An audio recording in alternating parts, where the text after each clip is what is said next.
what's up, everybody? Thanks for tuning in. This is the inaugural episode of BlackBelt Jones Adventures in Manhood, the BlackBelt Encounter podcast. And I have a really amazing episode today. I probably wouldn't have the jump off start off any other way than to have a good buddy of mine and one of the best coaches I've ever come across when it comes to Brazilian Jiu Jitsu and being on the mats.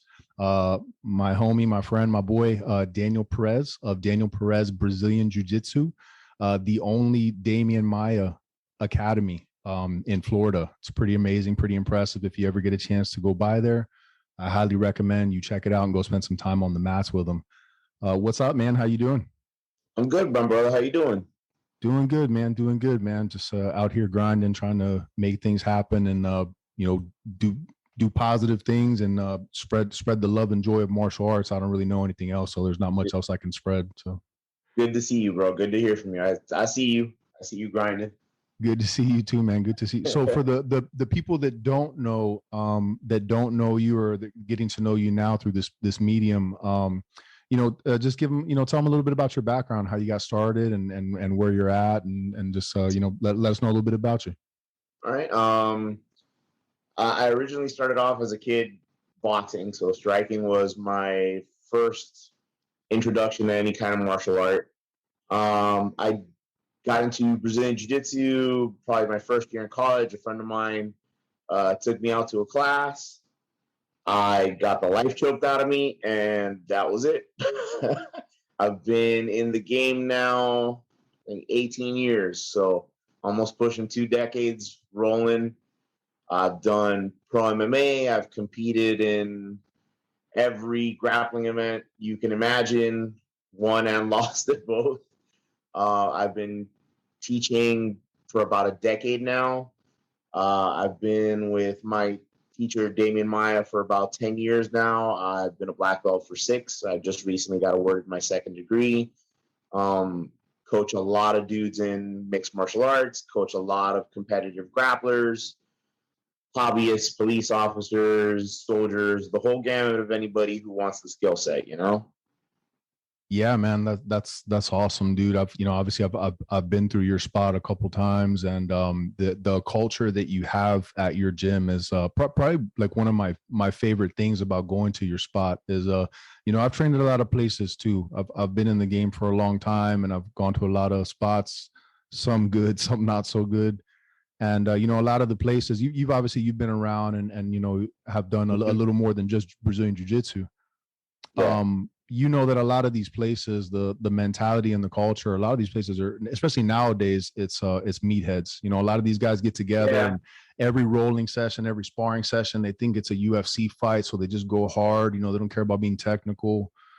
And, and you're just going to get hurt doing things like that, Yeah, I mean, you see that a lot of places especially where places like their focus is on competing, putting guys in the cage or putting guys out to compete at jiu-jitsu matches and things like that.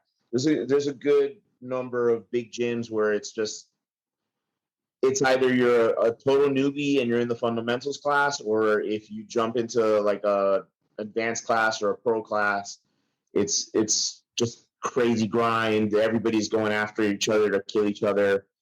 I like a more technical approach. I think even once you're a highly experienced competitor and you're a highly experienced grappler, I think attention to technical detail is a huge thing, and also just, I don't like free-for-alls, because when it's a free-for-all, when it's just 2 guys going at each other, they're both going to want to take the match to where they're already strong instead of working weak points in their game, So I like to control the training session more, force guys in the spots that they're not comfortable in and make them work over and over again, just positionals and things like that. And then even when we do roll hard, you're always going to take care of your partners and things like that.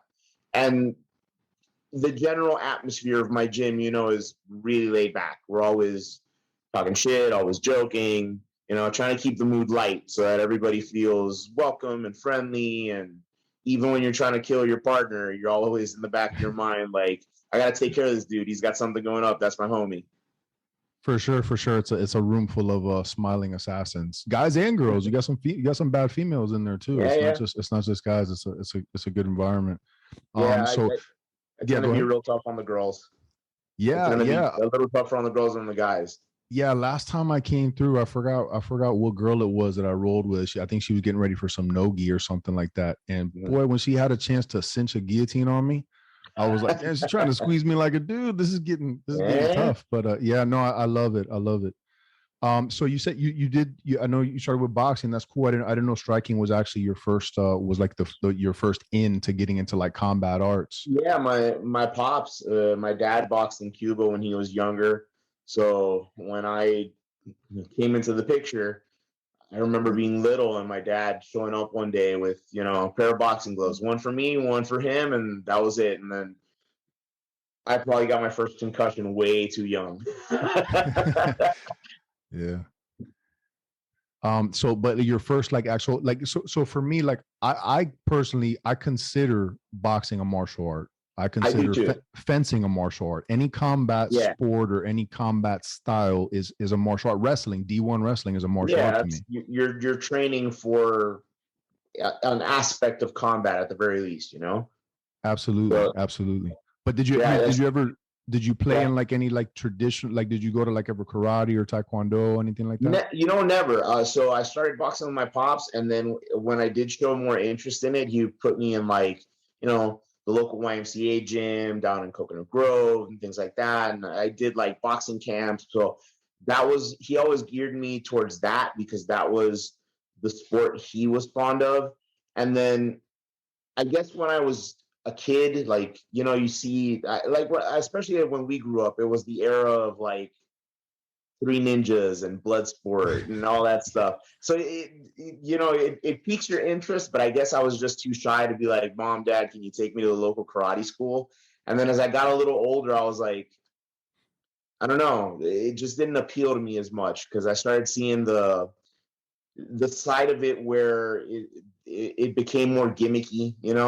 Like the thing about traditional martial arts is, especially stuff like kung fu and karate and stuff like that, like you have certain places that are like serious places where they train real hard. They're training for like the Olympics. They're training to like kick people's heads off.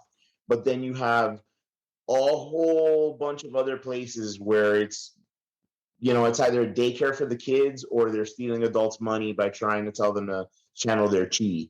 Yeah, yeah. So So it's all the multi franchises, the McDojos, and the black belt factories. As long as you pay your money every 3 months, you're gonna get a belt and a stripe and yeah, all that stuff. Yeah. like there's that's kind of starting to happen with Brazilian Jiu Jitsu a little bit too because it's getting more popular, right? So like I imagine like karate, kung fu, all these traditional martial arts back in the day where you went into one of those rooms and it was a bunch of killers, and then Bruce Lee pops off with the movies and it gets real famous, and then in this incredibly short amount of time you had these guys like in Central Ohio who magically were 10th Dan black belts. And it's like, come on, dude, that's a gimmick. That guy wasn't living in China training. And then just martial arts gyms started popping up everywhere, and the market just got saturated with a ton of crap. So there's very few good places. And then now in jiu-jitsu, you're seeing it's in all the movies. You watch the Avengers, you watch Black Panther. Black Panther's hitting reverse triangles. You're watching John Wick movies, and now there's a culture building up around it, and there are guys just trying to make money off the art that shouldn't be teaching. Yeah, it's mainstream for sure, and anything that Yeah, becomes mainstream, people will try to capitalize on. And when things are being and capitalized on, there's always corruption. yeah, and then the quality of it starts getting diluted. For sure. John Wick is ultra dope, though. We have to admit, John Wick is ultra dope. Ultra dope. I'm a purist though. My favorite's the first one. This was a Oh, for discussion. sure, for sure. We had this discussion the other day, and everybody was like, "I think part two is the best." I think that was like the general consensus, and I was like, "I'm a purist, bro. You got to make it about the dog for me." Same, dude, same. And I liked that it was low budget and it was grimy and it was just all about like it was a lot, the emphasis was on the fighting. And as you know, they've gotten Yeah, crazier. dude. Like in the third one, they were on the motorcycles. The dogs were cool in the third one, Don't but get me like wrong, everything dude. was like That stuff was super cool. Like in the it's third one, fun. when he gets that horse to kick that guy to death, I was like, okay, Yeah. okay, they're running out of creative ways to kill dudes. But like, I don't know, like it's just far fetched. Like New York is a city full of assassins, and every homeless person is an assassin now. I know. It's Too a much. fun watch. I hope they bring it back a little bit to the roots. I don't want it to go like the Fast and the Furious route. Like I think the next one Yeah, is like in outer space or something. Like it's too much. You yeah, know? yeah. This one coming up is in outer space. Yeah. I'm But sure yeah, they're man. gonna find a way for John Wick to save a dog in space by the time they get to number 6. Oh man. But as long as Keanu's in it, I'll probably watch. I'm a big I'll Keanu probably guy. watch it too. But yeah, so that's interesting about that you didn't do like because a lot of guys I come across they at least did karate or something like that. But again, I consider boxing like a traditional martial art as well. What I find, one thing that always drives me crazy is one thing that I think is lost, and you're seeing it now. Even if you started like doing jujitsu in like college, it being over almost 2 decades in the game. Um, when it comes to martial arts, especially now that MMA is so mainstream, we're losing a lot of the traditions. You know what I'm saying? Like before, martial Yes. arts and training was like honor, discipline, respect. Now Yeah, it's yeah. like it's just dudes with like tap out tatted on their neck, and they just want to. And it's like we're losing a lot of like what initially attracted me as a kid to martial arts. Like I wanted to be a samurai, bro. I wanted to Yeah, be a ninja. Like I wanted to learn that honor, that Bushido code. Now yeah, it's like, nah, dude, you don't need the code. You just got to know how to choke people. yeah. So that's interesting because Brazilian Jiu Jitsu is really informal, right? And it's always been pretty informal compared to the other martial arts. But once I started, like once I had my first experience of like actually putting a gi and a belt on, and now I'm doing something that like it's a martial art in the more traditional sense. I got interested in like the roots of it, like where does this come from? Tracking it back to Brazil, to Elio, to Carlos, to I know Mitsuyo Maeda, Katakuri. to Yeah. Jigoro Kano, back to the samurai and all that stuff, and I got really into feudal Japanese history, like pre-1890s and stuff like that. And yeah, man, like it made me want to become a samurai, you For know. sure. So I have stuff like when I bow my class out, we all get in like that formal Japanese sitting position, which is rare. You mostly in a Brazilian Jiu-Jitsu gym, you'll see everybody finish the class just with a standing bow and then everybody shakes hands. I make everybody get in that formal Japanese sitting position and we do a proper bow just because like to pay homage, like some aspect of what we do on the mats has been passed down from one person to another in an oral tradition for almost 2,000 years. That's impressive. That's insane. Not many things can claim that. And I Yeah. agree, man. You gotta pay respect to your roots. You gotta pay respect Mhm. to your roots, man. There's a lot of warriors. There's been a lot of bloodshed and Yeah. death and tears and sweat that has gone into what we do and what we pass on. And you should, man, you just got to show love to that. I don't understand why we lose all that's everything in culture though, bro. People lose the way and we lose the Yeah. traditions. I And mean, look at the world. When you lose the traditions, you get chaos. You get 2021 and COVID. yeah. I mean, Yeah. we teach hobbyists at gyms and strip malls now, right? But once upon a time, we were the guys who ruled the country. Facts. The Yeah, samurai facts. were in charge. Yeah, and what's funny too is like especially for me, like so like I grew up initially traditional martial arts. I did taekwondo for a little bit, but then my black belt is in Kyokushin, Hmm. and so I did Japanese karate, for a very long time. And man, I just remember that it's like with comic books and stuff now too. You'll get the reference. It's before I was made fun of for doing martial arts and doing karate. Yeah. You were made fun of for doing jujitsu or doing all this stuff. Yeah. Now it's Yeah. like you're not cool unless you've done some MMA or you've done something. Same thing with comic book, bro. You know how many people got their head dipped in a toilet because they read a comic book? Right. And Now now every other movie is a comic book movie. you ain't shit if you haven't seen the Avengers movies. Right. Like, it's so weird the way the mental shift, the culture shifts. But you can't lose traditions, man. It's Yeah, man, I agree 100%. Yeah. So when did you? So you said you started like in college, and then can you remember? I'm sure you can think back and at least vaguely remember your first like actual like competition experience. Like when did you decide to take it from being just like, obviously you stepped in and just tried the class and you started falling in love with it. But when did you like, you were like, hey, I think I want to compete and I want to do this, So my first 2 years of jiu-jitsu, so I was a white belt for about 2 years, and I was fucking horrible. Like, I'm telling you, like, I didn't legitimately submit anyone for almost 2 years. It was just going to class every day and getting my ass handed to me.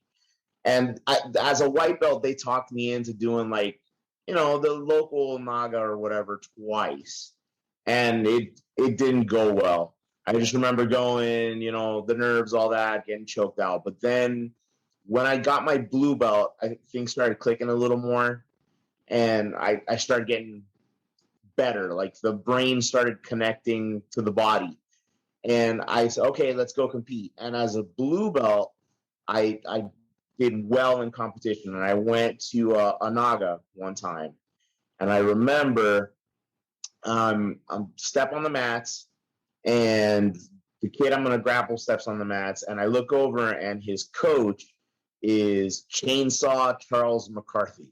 Oh man, yeah. Who's an old time local MMA fighter. He was in the UFC, all that, and I was like, oh shit, that's Charles McCarthy. This is his student or whatever, right? So match goes on, and I got on the kid's back, and I choked the crap out of him, and I got that big like adrenaline, and I was like, yeah, I got him, and that was the first one where it was like, okay, I want to do this. So it was like early blue belt when I felt that first like real bit of like competitive success, that I was like, okay, I want to do this. And then I was a blue belt for a couple of years, and that's when I was like, okay, let's do some MMA, let's train for stuff, and that's when I got more serious about it. I was like, up until that point, it was something to stop me from getting fat while I went to my classes, Yeah. Man, that's awesome. No, that's funny. So we have another connection there because when the first like ever, I didn't compete in the tournament. I went to go watch. It was my first introduction. I had just started taking Brazilian Jiu Jitsu. I actually posted a picture the other day. I don't know if you saw it on Facebook.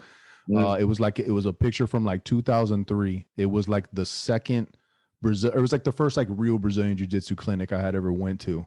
And I mean, I'm wearing a Taekwondo gi in it. Like, I didn't know shit about like jiu-jitsu. I just went because my boy was like, I was like, yeah, let's go, bro. Let's go do that Gracie shit, And, but anyway, so the first, I was just getting into jiu-jitsu, and the first tournament that I went to, I got pulled from the stands to, it was a very small, like local tournament, to work the scorecards. Like they just had me sitting at the table and I was flipping the scorecards for points, Gotcha. And Charles McCarthy was there. He was a featured super fight, and I remember he hit a toe hold on the guy that he was, and that was the first time I had ever seen a toe hold. And I saw the guy limp, and I was like, that's when I first saw like leg locks, and I was like, damn, this stuff is for real. And he's a massive big dude. I think he fought at middleweight in the UFC, if I remember correctly. But they don't walk around at middleweight. He was a big boy, and the dude could grapple. He may not have gone on to be like a UFC champion, but but he was a local legend for sure. He's legit, and I think people sleep on that. They think that just because a guy's like not in the, we say UFC because that's the most well-known brand, but they sleep on a guy because he hasn't won ADCC or he hasn't been in the UFC or you haven't seen him on TV. Well, there's a lot of dudes you never seen and never heard of that will put a whooping on your ass, dude. You can't sleep on people, bro. Anybody that trains at a legit place anyways, is a dangerous human being, People sleep on that. That's for funny, sure. Man. Dude, yeah, those are the old days, dude. Like, it was a whole different world going to tournaments now. Because like I remember back in the day, it was like the biggest tournament you would go to was still in some high school gymnasium, right? Like I remember I went to a tournament one time, and the big boys, it was like the open weight guys were going in that division, and I'm standing on the side of the mats and watching these two dudes just fucking going at it, and I'm standing next to this guy, and he's full of muscles and tattoos, and he just out of nowhere just drums up a conversation with me. You know, we're just talking about the match or whatever, and just nice dude. We're talking the whole time the match is going on. I end up talking to him for like 10 minutes. Match finishes. I walk back over to where my friends are, and all my friends are like, dude, do you know that guy? I was like, no. Do you know who you were just talking to? And I was like, I have no idea who that guy is. Like, that was Jeff Monson. Like, Nice. you know, Snow, and I was like, snowman, I right? had The no snowman? idea who Jeff Monson was. Like, I remember you go to these high school gymnasiums, and like the best guys in jiu-jitsu were at high school gyms doing local tournaments, coaching their guys. You know, it's a different world now. There's so many people. You go to the smaller tournaments, none of those guys are there anymore. If you want to see the big dudes, you got to go to the IBJJF tournaments, the regionals, and things like that. Yeah, it's mainstream and commercial now. You know, it's mainstream and commercial, like we're saying. But you know what? It's again, part of I dislike that a lot of the tradition and like a lot of that like warrior code for me anyways is kind of being lost. You know, it's getting watered down. But at the same time, I'm super happy that this stuff it can be seen now, that I can put on an action movie and I'm seeing good jujitsu, not just bullshit like fight scenes. Like the John Wick that's good choreography, man. That's good. You know, there's good legit moves that they're pulling off in those movies. You know, So I like that people are getting introduced like that. But at the same time, I don't want it tainted either. You know. I agree. Like it's, you know, like anything, the good with the bad, right? But yeah, like it's nice to see legit martial arts in movies. But I'll be honest with you, like it used to get under my skin to like be training like real fighting, and then watch a movie and see totally crap martial arts. But nowadays, it's like my guilty pleasure. Like nowadays, every now and then, dude, I just love to like suspend my disbelief and put on like an IP Man movie or watch Bloodsport. You know, the classics. I get a kick out of all that. The crazier it is, the better. The more Crouching Tiger, Hidden Dragon it gets, the more I enjoy it. I do too, man. I love all that shit, dude. I love all that shit. Like, matter of fact, like when we rolled this morning, my guys we were all getting some training this morning. Like, dude, we close the door and we just throw on some Wu-Tang and we just go old samurai and just like start beating each other up with some old stuff. Dude, I love all that stuff. All those like Best of the Best. You remember Best of the Best? Dude, Best of the Best. I saw it the other day on Netflix. I was like, oh, we got a cowboy from Florida doing let's go. Yeah, he must have been in Gainesville or a Gainesville guy or something. I don't know. Dude. But no, I think matter of fact, didn't they say he was from Miami? Yeah, he's a cowboy from from Miami, like Florida. A Dade County cowboy. They got the guy with the trick shoulder that pops out when he scratches his ass. Tommy pop it, Tommy pop it. Dude. And then my favorite part is James Earl Jones as the greatest martial arts coach. Like, a team is not a team if you don't give a damn about one another. Yeah. I love that movie. That's great. I love it too, bro. It's I think that's one of the better ones. Like the 80s movies like, you know, Karate Kid's got a special place in my heart. But yeah, you know, remember like the old American Ninjas? Oh yeah, man. Michael Dudikoff. Those got crazier and crazier. Those got nuts. Those got real crazy. Oh man. Yeah, there's not. I gotta put you when we're done here. I'll put you onto a channel that I have this online that it's nothing but those kinds of movies all day long. You just put it on all day long and it's just going. You know. Okay. Yeah. The guys at the gym recommended I start watching Warrior on HBO Max. It's kind of cool. Like it's not all the Bruce Lee one. The Bruce Lee one. Yeah, I saw the first season. It was good. I need to finish that up. But I just started. I caught the first episode last night, and I was like, okay, but this is like a legit good show, you know. And then it's a good dramatic, and then just so happens to feature like it has martial arts, but it's not all about martial arts. Exactly, it's very good. It gets good. It escalates. Yeah, like it's got a good story. It's got the gratuitous nudity of a Showtime show. Oh, you gotta have it, bro. HBO. Gotta have it. It's not HBO if you don't got it. Exactly. And then okay, it's got three guys trying to kill a dude with hatchets, and he's got Bruce Lee moves. What's not to like? Did you watch the? I'm gonna say if you had to. I know you've seen it. Kung Fu Hustle. Yeah, of course, dude. That's with the Axe Gang, because you said the hatchets. Was it the Axe Gang? Yep. God, you know, if they ever do away with like the Second Amendment and they make us like give up our guns and stuff like that, well, then you better let us walk around with samurai swords and hatchets. That's all I want. No, man, I'm too hurt for that. I need my guns. I need my guns too. I need my guns too. But if they play that crazy stuff, bro, we're going back to spears and like Dynasty Warriors. We're just gonna rush each other, and Cool people don't want to dude. fight like that. They don't want heat like that, dude. See, that's the problem, dude. Like, I think war should be fought the old school way. I Because do you gotta too. really have a problem with somebody to run across a field with a sharp object and try to fucking kill just 2,000 dudes running at each other with sharp objects trying to hack each other to shit. Like, that's like, you gotta have a serious problem with somebody. It can't be some dispute about like right. tariffs. Right. Natural resources and shit. Exactly. Yeah. Yeah. Bitcoin fights and stuff like that. Exactly. You really and you're obviously you're referring to like samurai war. How about like American Confederate war? Like you got fucking drummers going while you guys are like fighting each other. And you got to stand real still and real close to each other because the weapons are so inaccurate that you won't hit anybody otherwise.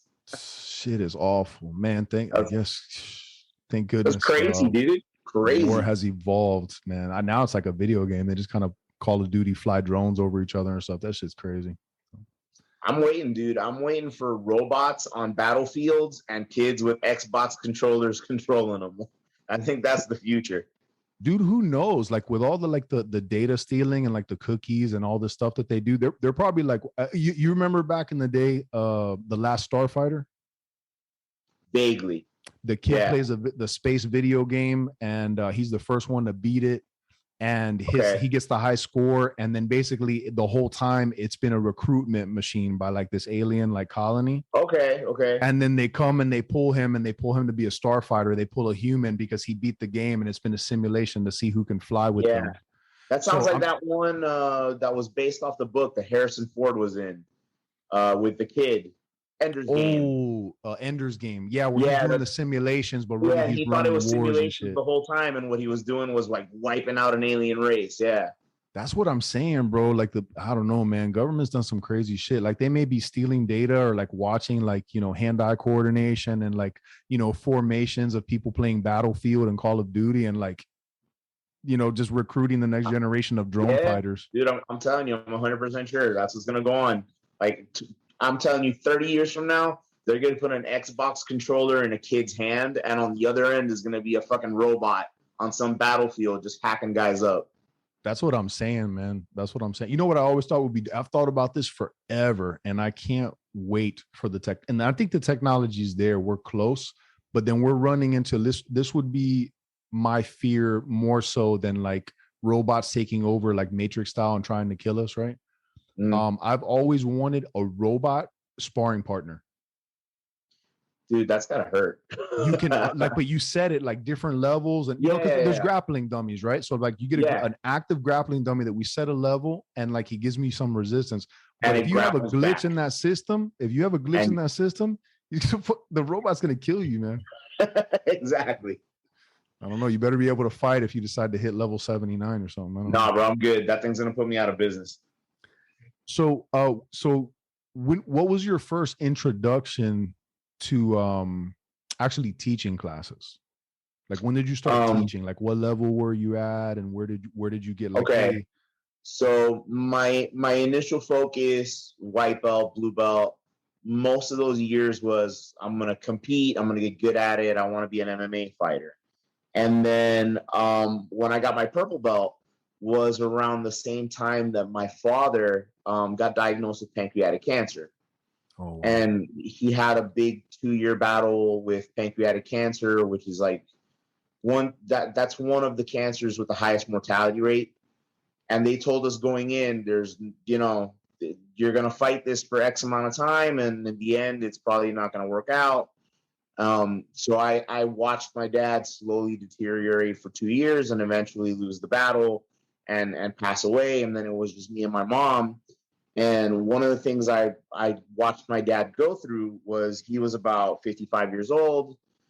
And you see somebody who has regrets, about what they were going to miss out on in life. So one of the things I learned during that time watching my dad go through that was I want to gear my life more towards having no regrets at the end, doing things I enjoy, and then it was me and my mom, and I was looking for ways to make extra cash, looking for ways to help out. So one of the things I started doing was I started teaching in my backyard. I was like, I'm already doing jiu-jitsu. I'm training. I'm a purple belt. I can teach a little bit. I had friends that were interested. And then I had one student who was going into the police academy. I was like, dude, help me get ready for it. So I was like, okay, I'll start teaching. So I had 3 or 4 people coming over to my house. We would throw some mats down in the backyard in my mom's terrace, and I started teaching. He went to the police academy, and the next thing I know, I had 4 more people coming over who were like, they were going to fail the combatives portion. Like, I remember there was this one girl who, like, she was horrified by physical contact, and she was totally going to bomb out of the academy and fail. And she came over to me as like a last ditch effort to like do something extra to try to get over her fear so she could make it through the police academy. Dude, and I trained her up, and she passed and started getting more people in. And the next thing you know, I've got my backyard's full of people training like every morning, every evening. And I slowly got really passionate about teaching the art versus competing in it. And I found out that 1, I was good at it, and 2, it was more fulfilling and more rewarding to share the art with others than it was just to go out there and compete for myself. So that was my first real taste of like, this is the direction I want to go with this, more so than being a competitor. Yeah, that's amazing, man. There's a lot to be said about that, and it shows too. Like, you're truly passionate in the way you teach, and you have a way of delivering the. Thank you, bro. I love the style, bro, that you teach. I've been to some place. Obviously, you've been in places too where people, they can't really teach. There's people that are good competitors and they're not good teachers. There's people that are good teachers, but they're not good competitors. It's rare to find somebody who can do a little bit of both.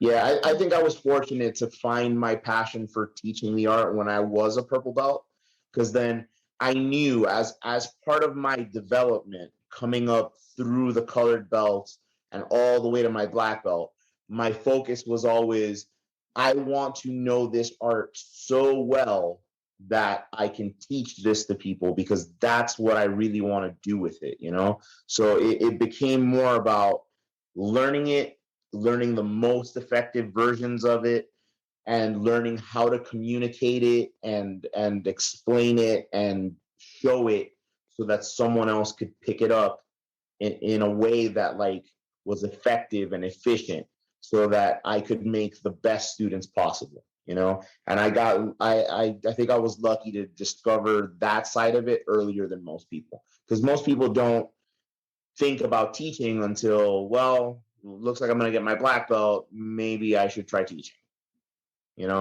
or guys that are world champs. Yeah, they're great competitors, but you go to their seminar and you can't really replicate the things they're good at, because a lot of it is athleticism, timing. They have a very specific skill set that they're good at, and then the underlying fundamentals aren't that good. Because that's one of the things about getting good at competitive jiu-jitsu nowadays is guys want to get good fast to get on that podium. So they'll focus on one aspect of the game, right? Like, no-gi jiu-jitsu is becoming very popular. Sub-only jiu-jitsu is becoming very popular. So like the exploding thing the last 6 years in jiu-jitsu is the leg lock game, right? So everybody's on a heel hook kick. Everybody's trying to learn inside senkakus, double outside ashigaramis, anything the Danaher Death Squad is doing, everybody's trying to copy on, right? So you've got all these guys that are trying to get good at heel hooks, to get good, get good at it fast, go in, compete, heel hook a bunch of guys and get on the podiums and win the cash. But if you get past their leg entanglement game, they have trouble escaping a basic side control. They're lost. They start getting lost. Huh? They start getting lost. They start getting lost. They don't know what to do if their game doesn't work. They're not as good at the other aspects of the game. They're not well-rounded, you know? And then it's one way to have good competitive success, but it's not a good way to go on and become an instructor in the art and then share the art in a way that's well-rounded with other people, you know? You end up building an army of guys that are good at one thing, but they're lacking 10 other skills that they should have. Absolutely. And I find too that, you know, teaching also makes your jiu-jitsu better. It makes you better, because when you're passing on that knowledge, especially the way you break it down, like to break it down on that level, you have to understand the intricacies of what's going on. So it's just going to make you better overall, your technique. Absolutely. I tell my students, you don't really know a move until you can teach it back to someone who is really having trouble understanding it. You know, like when you can take someone who is very uncoordinated, doesn't have any natural gifts with, you know, how their mind talks to their body. You get them inverted and they lose track of which one is their right hand and their left foot. You know, when you can teach that guy how to do a move and do it well, then you can say that you know that move. Yeah, I agree. I agree 100%. Yeah, that's crazy. And the other thing too about like, so there's different schools of thought, right? And it depends on like what kind of gym you're training at or whatever. Mm-hmm. Some of them, you know, some are gi heavy. You know, they don't even play with no gi stuff whatsoever. They don't see it as real like jiu-jitsu. It's submission wrestling only, and that's fine. You can have your opinions and your beliefs on traditions and stuff.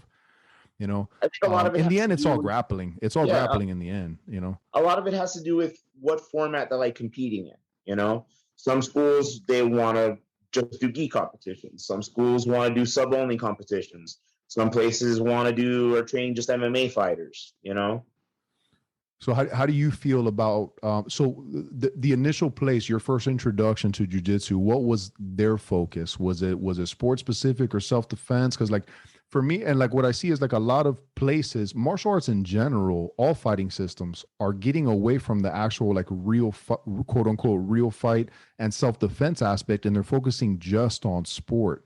And I think that's detrimental to an extent, you know? Yeah, I agree 100%.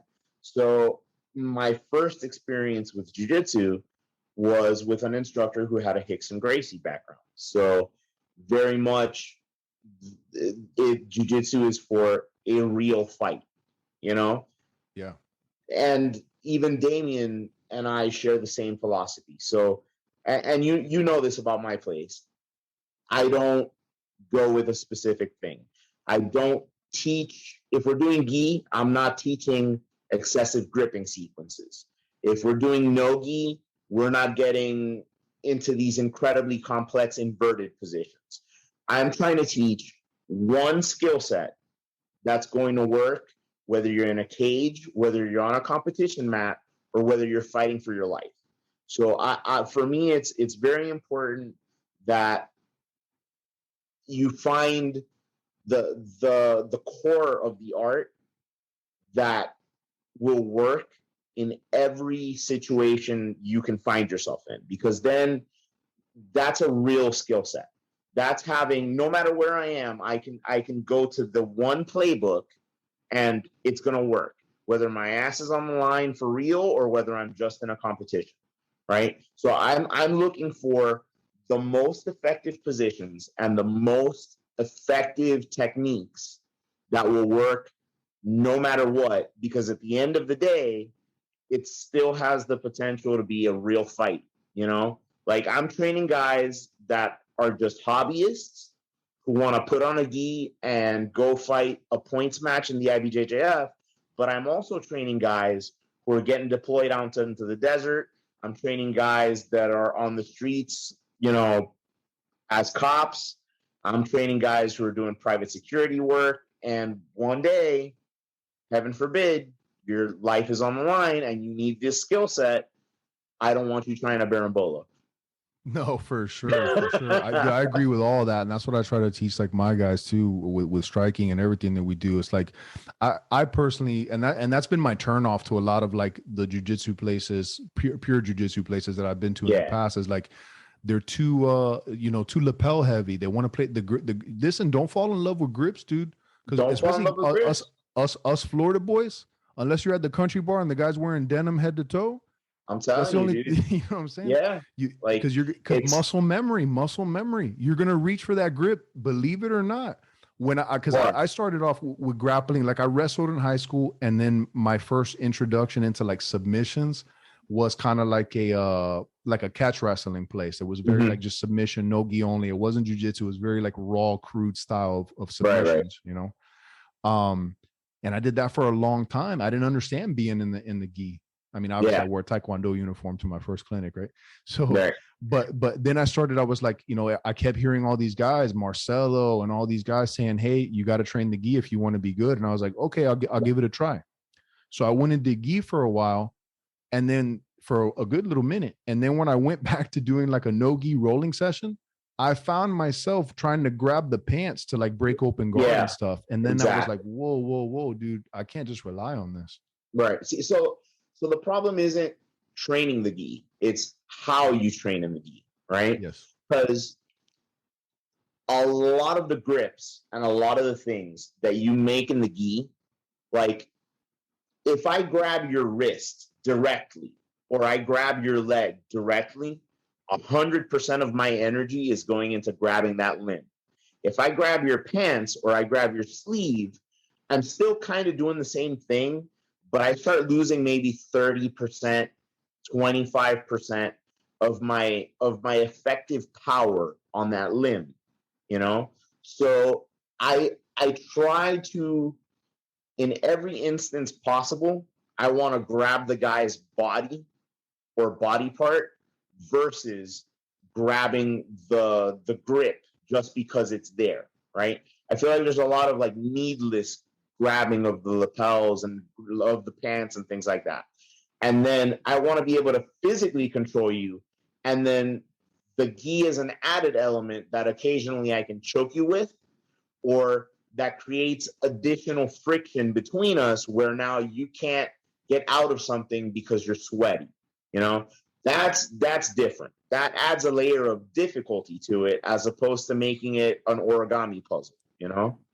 Yeah, amen to all that, man. That's exactly how I see it. Like I don't like keep it simple. Keep it simple. Yeah. I don't want to have to think a completely different way when I'm in this type of combat situation, whether it's a gi, you know, versus then you switch to no gi and then you switch to MMA, you're switched to a street fight. You can't shift gears like that, man. Because everything you do is getting committed to muscle memory. 100%. And then when you get hit in the face, you're not thinking, dude, it's instinct. You're going to reach out for something that's not there. You're going to default to your training. You're going to default to your highest level of training, and you better have been training the right stuff. Yes. You know? And I look, a lot of it is just, I think a lot of it is people don't realize, like a guy who's good at even the more complex moves, the more complex gi specific moves. Like you can do an inside de la Hiva or an outside de la Hiva and play a very intricate guard game. And you don't need to grab that bottom half of the guy's pants. Your de la Hiva will be more effective with all that complexity if you grab the guy's ankle instead of the pants. It's 3 inches further that you got to make a slightly different grip and you'll be more effective. But a lot of people make the grip because that's what they saw somebody else do. Of course. Yep. You know, and it's more versatile too, the way you're saying, because you can go now. You can take that and then you can take it to no gi, and you're not like you can still do some stuff. You may not be able to do everything that you can do in the gi, but you can do some stuff.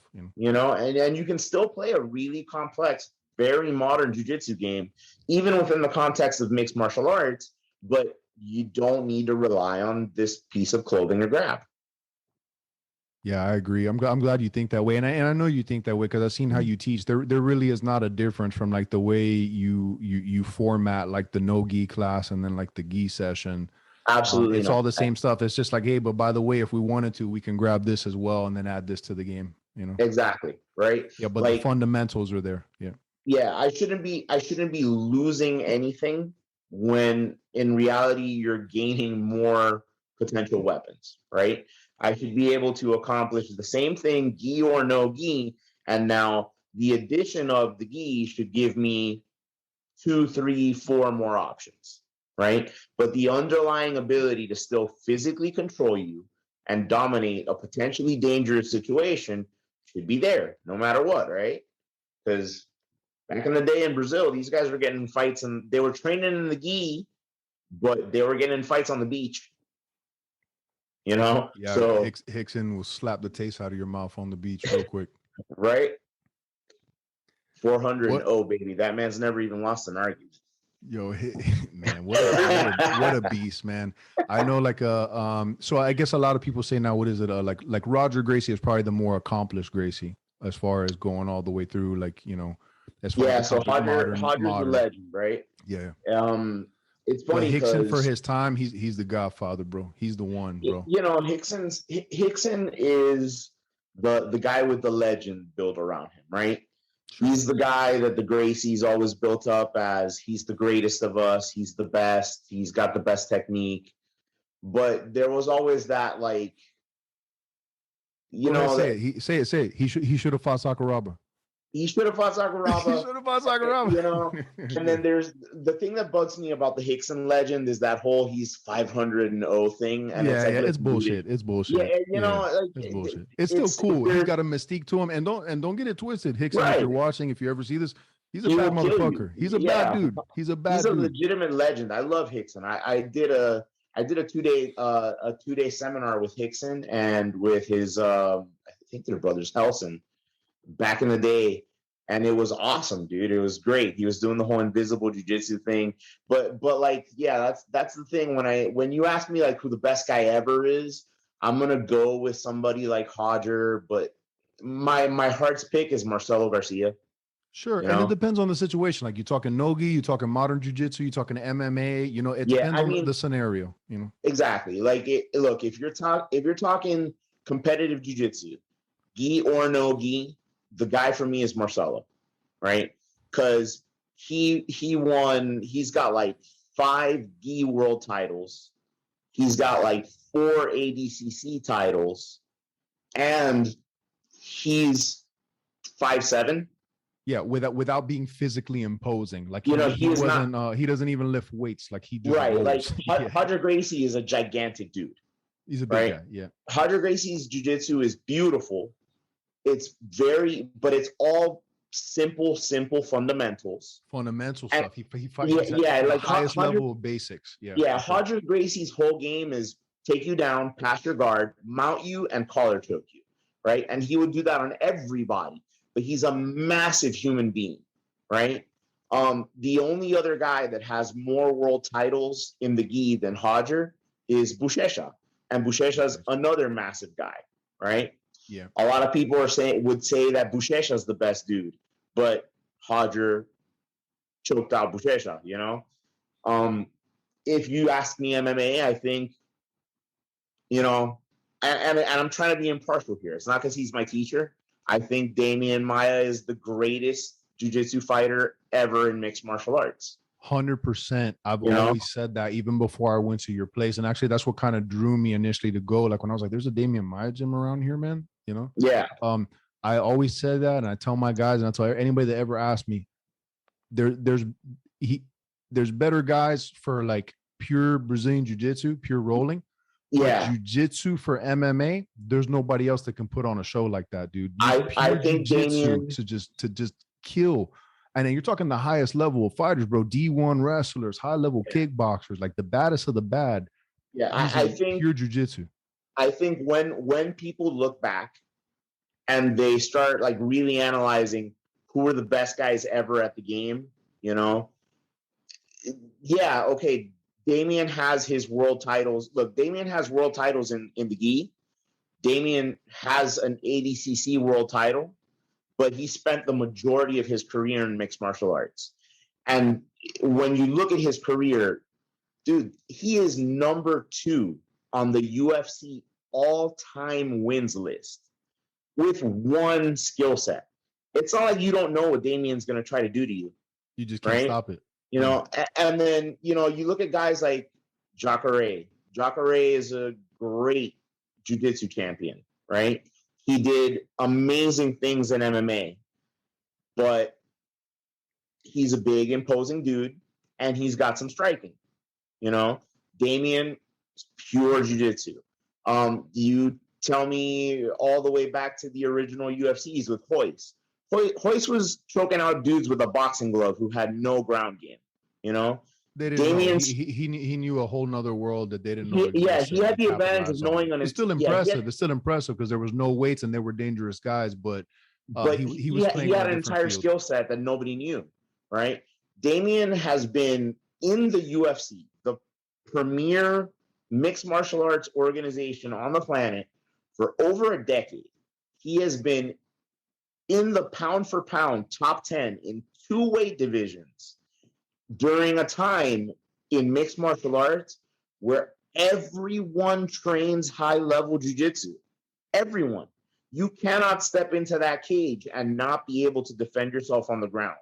And no matter who you were, with the exception of only a handful of guys, Demian would drag you down to the ground and strangle you. You know, that's amazing. Yep. Use a little bit of boxing to get in, catch that single leg, get you down, get your back, and it was a wrap. Game over, dude. And over and over again. Dude, I forget exactly how long it was, but I know it was something ridiculous. Like it was like a 7-fight win streak or something when he was on a tear and in that 7 fights, he only took like 14 punches or something like that. That's jiu-jitsu at the highest level. 7-fight win streak, and he only took 13 significant strikes. I mean, insane. Who can claim that? That's against bad dudes, like not against bad chumps and drunk at the bar, like the highest. No, dudes that hit the hardest, you know? Yeah, we're talking. He fought Neil Magny during that time. He fought Carlos Condit during that run.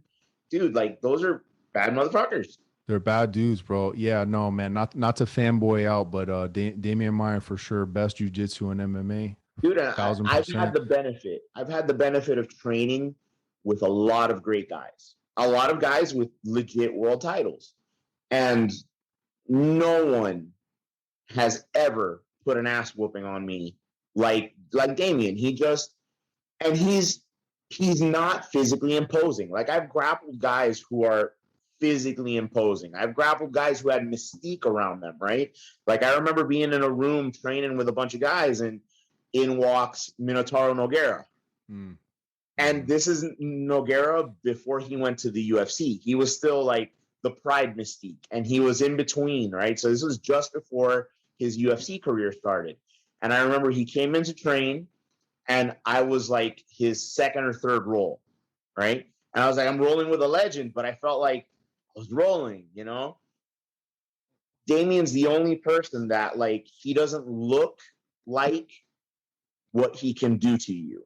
Like, you're like, okay, I'm going to have a chance against him. There's no way because we're pretty equal in weight. And we're pretty, you know, dude. And it's just like, he's like a neutron bomb that gets dropped on you. You like every single little thing that's wrong with your technique, he takes advantage of. He's going to let you know. He's going to let you know. Dude, and it's an insane amount of pressure and just like his body is never in the wrong position. He is always in the right spot to take advantage of everything that you're doing that's wrong. No, he's an absolute jiu-jitsu master. His level of control is unlike anything I've seen. As specifically, like we were saying, like a lot of people train just for sport. He does this stuff, and it's a sport. MMA in the end is a sport, but it's he's doing this stuff why guys are trying to cave his face in. That's different. It's a lot harder to hit an armbar or a choke when someone's trying to punch your face in. Yeah, I mean, it's easy to grapple when a guy wants to grapple. Remember, the majority of Demian Maia's opponents don't even want to be on the ground with him. They don't want to. They want no part of that smoke for sure. You know, it's one thing when you want to take a guy to the ground and he's happy to be there. It's a whole other thing when you take a guy to the ground and at the first chance that he gets, he's going to try to run out of there. Because then you got to do what you got to do on top of worrying about getting hit in the face and trying to keep the guy on the floor. For sure, man. For sure. So, how did that come to be? Like, where you first crossed paths with Demian? Because obviously you didn't start immediately under Demian. Right. You were on your journey for a while, and then you met Demian, and then he let you into his dark arts, man. Because his jiu-jitsu is different. Even the stuff you showed me, and I know it's a lot of it is out of Damian's playbook, and it's next level. It's next level. You know, I've been to different places and different big camps and big things, and it had been a long time before. And I don't claim to be the best jiu-jitsu fighter ever. I'm a striker first. I'm a good wrestler and I just have some submission skills. But it had been a long time before somebody showed me some shit that kind of like was like a moment of enlightenment and like revolutionized the way I saw jujitsu. And I'm like, dude, this is the shit, bro. This is the real deal shit. That's Damian. That's what Damian's put in my game, you know. And really early on, Damian encouraged me to have faith in my instincts about jiu-jitsu and help develop curriculum and things like that. So I got really into studying the art, studying the individual techniques, and trying to refine them as best as I could, you know. But my first instructor, he had moved away, and I trained around a bunch of different places. I traveled, trained in California, you know, and then at the time I was at FIU, and I was teaching the FIU Mixed Martial Arts Club. That was my new gig after teaching in my mom's backyard. Nice. Upgrade. There's very famous photographer. His name is Flavio Scorsato. And he pretty much any famous magazine cover that you've seen with a jiu-jitsu athlete on it, Flavio's probably the guy that's taken that picture. Right? I'm familiar. I've seen his work.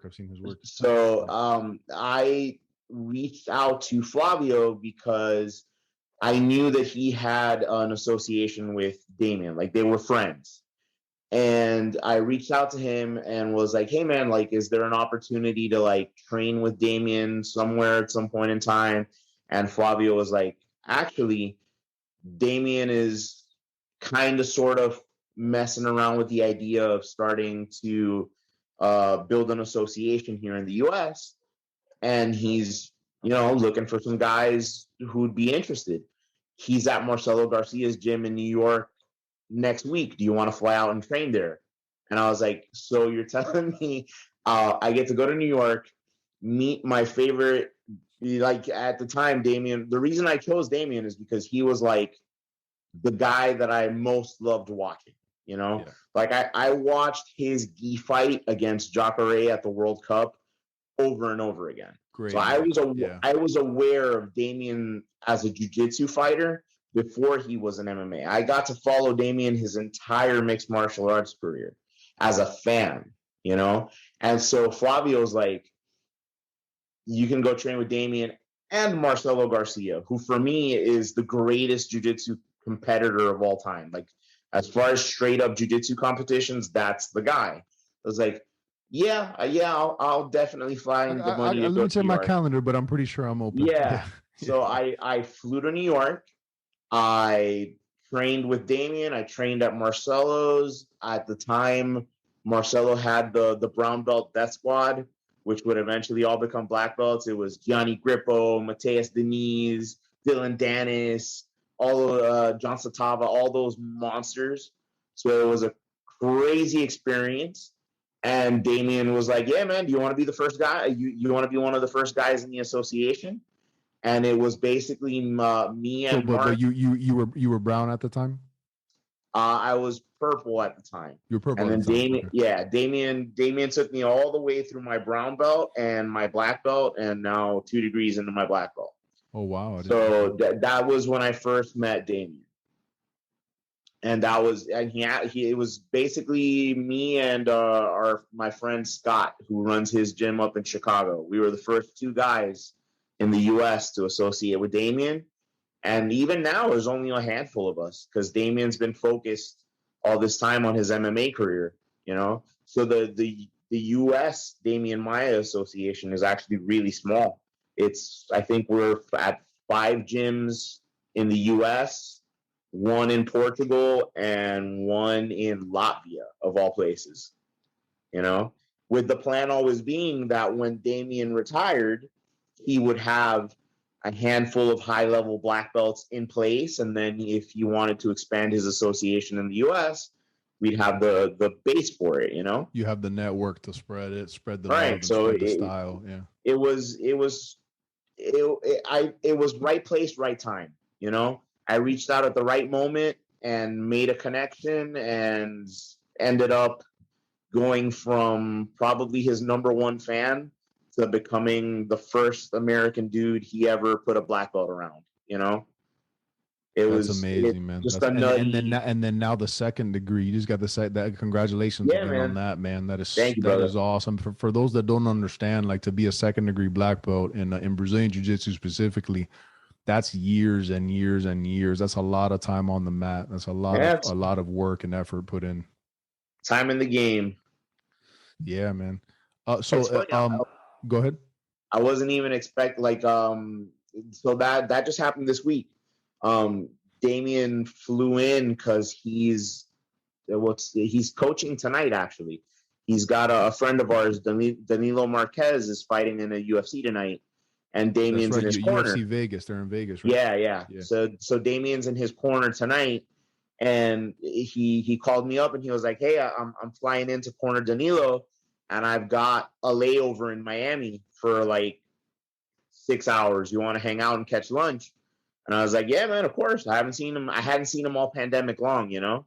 So I was like, for sure. I picked him up at the air. Actually, picked him up. He had a rental car. Came over, boom, and then I took him to get his COVID vaccine. And then we were just hanging out at the gym. Man, strange times. Yeah, strange times, dude. Hey, you want to catch lunch and go get a COVID vaccine? Basically, right? Yeah. Well, because it's weird in Brazil. Like in Brazil, they're just barely starting to vaccinate people and stuff like that. And then it's like he had the opportunity to get one while he's here, but he can't. Like he's got to go back to Brazil, and he can't come back for a second dose. So I was like, okay, so let me find you the Johnson & Johnson one because that's the 1-dose one. So it was like an adventure. Like who's handing out Johnson & Johnson vaccines? So that was the plan. There's a will, there's a way. Yeah, that was the plan for the day. And then after I got him his vaccine, we ended up chilling at the academy. And before he left, he was like, "Hey, here's your second degree, bud. I know you're due." That's awesome, man. That's so dope, bro. That's so dope. I can't hopefully Brazil opens up again and he can do some more traveling because I can't wait till he's back by your spot. I'd love to come by and catch when he's doing a clinic or something there. Yeah, man. Hopefully soon. You know, it's been a weird year, dude. Like the pandemic was rough, and the pandemic was especially rough on our community, you know? Like it was. People don't understand that. Like the pandemic hit like a lot of things, and obviously, I mean, you know, I work as a paramedic as well, so I was touched by the pandemic in every way possible. I was on the front line as a paramedic. I was actually sick with COVID, and you know, as not only a business owner, but having a gym and martial arts, you know, everything just, you know, the COVID tried to kick my ass like hardcore. Yeah, dude. Like, you know, I know. Yeah, dude, it was rough. Dude. Like, we went from, and for a year, that was kind of eye-opening too, right? Because, like, what we do is on the come up, right? So before COVID, things were looking up, you know? Business was good, everything was going good, and then all of a sudden, overnight, it was prohibition, baby. What we were doing was the most illegal show in town. Super bootleg, bro. Like, right? You know, we had to train like behind black tinted windows and in garages and mats and living rooms. I still have the windows at the gym blacked out. So mid-July, I'm doing the first summer belt ceremony since the pandemic and all that.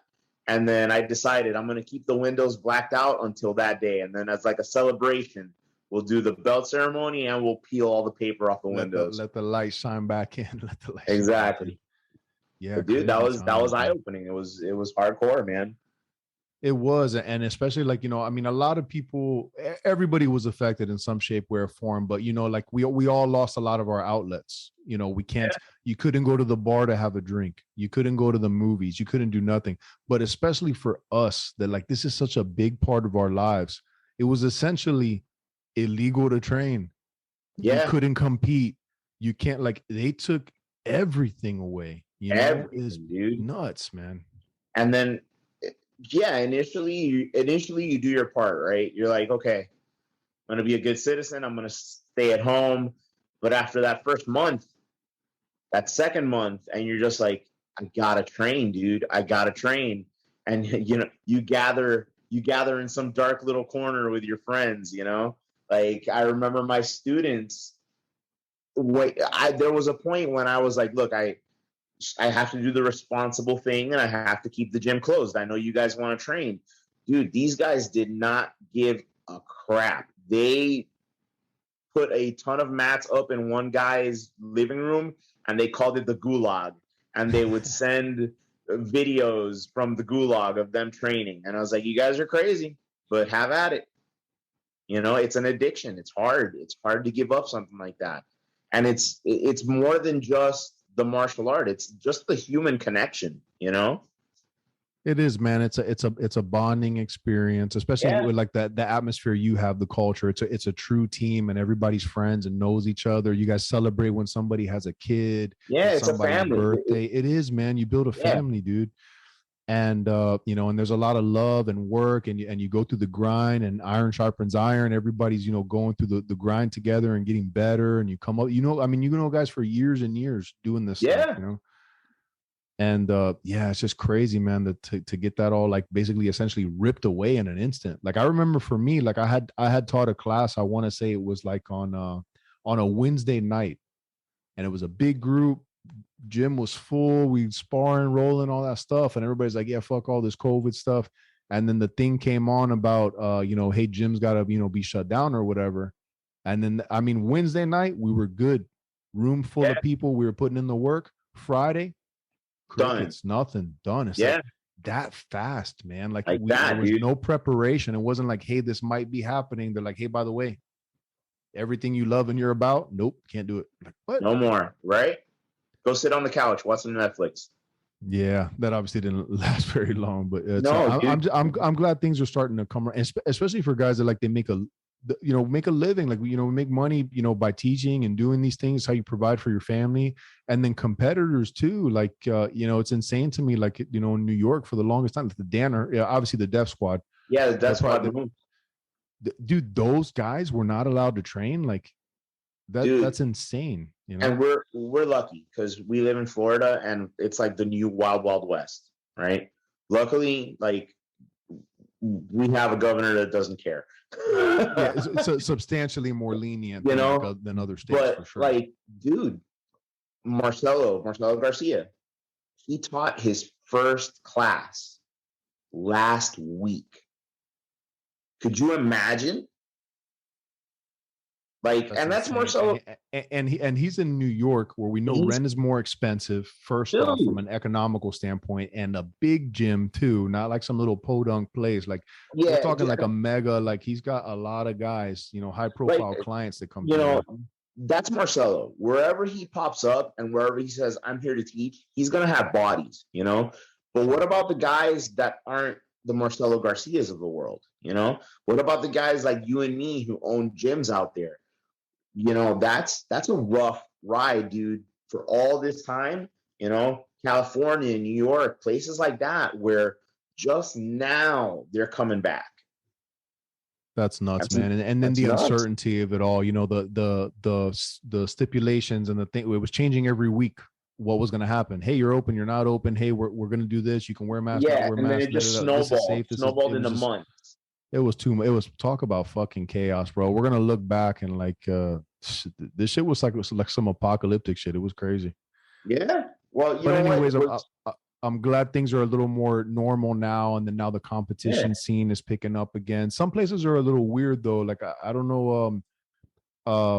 You got anything coming up? You guys doing competing and stuff like that? Because I know some places like they're allowing spectators and not allowing spectators. You can you and your coach, like that shit's dude, the jiu-jitsu community, as far as like here in Florida, is like pretty much all the way back. Like, we've got tons of competitions. I've got my brown belt Julian is up in Orlando tonight doing the super fight.